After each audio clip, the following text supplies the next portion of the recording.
Supreme court में फौजी अदालतों का मामला। सुप्रीम कोर्ट फुल कोर्ट तश्कील से मुतालिक दरखास्त पर आज फैसला सुनाएगी। समाअत आज दोपहर 12 बजे होगी। चीफ जस्टिस उमर अता बंदियाल की सरबराही में 6 रुकनी बेंच समाअत करेगा। सिविल सोसाइटी की जानिब से मामले पर फुल कोर्ट तश्कील की दरखास्त दायर की गई थी। सुप्रीम कोर्ट में तोशाखाना केस की समाअत जस्टिस यहिया अफरीदी की सरबराही में 3 रुकनी बेंच आज समाअत करेगा। जस्टिस मुजाहिर नकवी और जस्टिस मुसर्रत हिलाली बेंच का हिस्सा होंगे। चेयरमैन तहरीक इंसाफ ने ट्रायल पर हुक्म इम्तना न देने का हाई कोर्ट का हुक्म चैलेंज कर रखा है। सेशन अदालत में तोशाखाना केस की समाअत में वक्फा।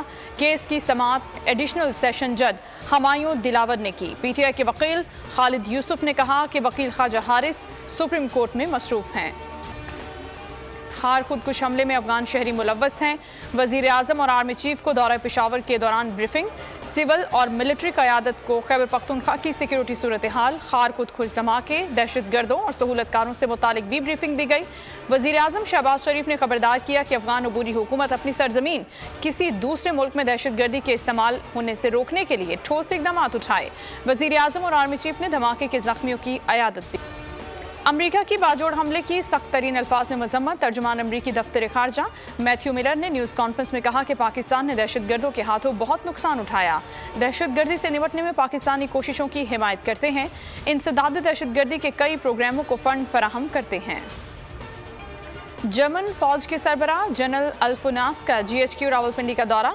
सिपाही सालार आसिम मुनीर से मुलाकात। ISPR के मुताबिक जर्मन फौज के सरबराह ने दहशतगर्दी के खिलाफ जंग में पाकिस्तानी फौज की कामयाबियों की तारीफ की। कहा कि खित्ते में अमन के लिए पाकिस्तान ने जिम्मेदार मुल्क होने का सबूत दिया। आर्मी चीफ का कहना था कि जर्मन फौज की आला सलाहियत और इस्तेफादे के मौके मौजूद हैं। पाकिस्तान में तैयार होने वाला बहरी जहाज PNS तारिक आज लॉन्च किया जाएगा। जहाज पाकिस्तान और तुर्की ने मुश्तरका तौर पर तैयार किया है। लॉन्चिंग की तकरीब में शिरकत के लिए तुर्क नायब सदर सादात यलमाज कराची पहुंच गए। आला सतह के वफ्द में तुर्किया बहरिया के हुक्काम भी शामिल होंगे। दौरे में बाहमी और दिफाई मुफाहमती यादाश्तों पर दस्तखत किए जाएंगे। तकरीब में शिरकत के लिए शहबाज शरीफ की भी आज कराची आमद मुतवक्के। वजीर आजम की ताजरों से मुलाकात का भी इम्कान। कोयटा के बेनज़ीर फ्लाईओवर पर फायरिंग, पुलिस एहलकार शहीद। 2 रोज में अब तक 3 पुलिस एहलकार शहीद हो चुके हैं। ताज़ा वाक़या स्पनी रोड के बेनज़ीर फ्लाईओवर पर पेश आया। वाक़े के बाद पुलिस और मुतालिका हुकाम ने इलाके को घेरे में ले लिया। शहीद एहलकार की शनाख्त कांस्टेबल मोहम्मद जवाद के नाम से हुई।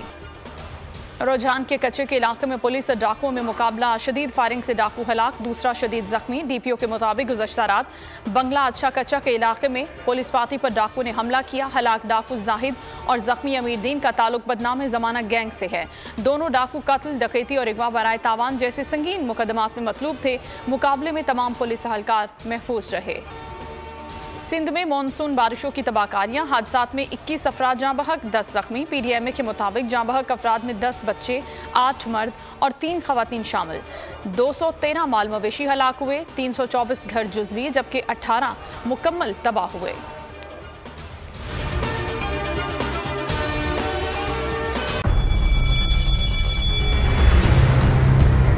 जामियात में चलता गोरख धंधा।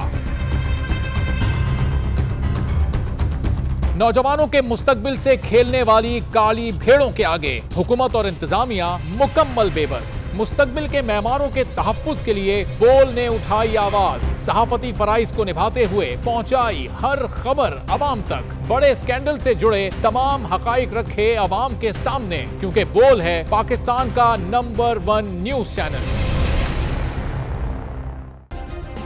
सब्सक्राइब करें और बेल दबाएं ताकि कोई खबर रह न जाए।